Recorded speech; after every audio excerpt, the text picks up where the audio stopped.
आउनुहोस् पकौडा बनाऊँ। सुरुमा बन्दा प्याज खुर्सानी पखालेर ठुक्क काटकुट पार्ने, सबै थोक काटिसक्ने, प्याज काट्ने, अब खुर्सानी पनि काट्ने, अनि त्यस पछाडि नुन हाल्ने स्वाद अनुसार, अनि नुन हालिसकेपछि बेसार पनि हाल्ने, हल्का थोरै कलरको लागि बेसार, अनि मसला धुलो मसला जिरा धनियाँको धुलो, अनि थोरै ज्वानो पनि हाल्ने, अनि सबैलाई मिसमास पार्ने। पानी नहाली गर्नुपर्छ, पानी हाल्यो भने फेरि धेरै गिलो हुन्छ।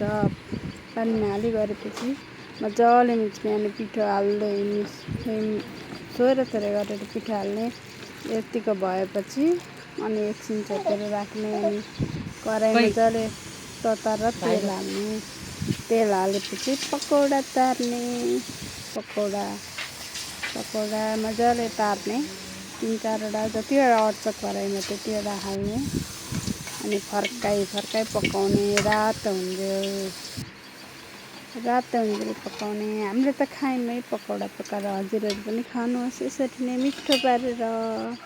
By by. यम्मी।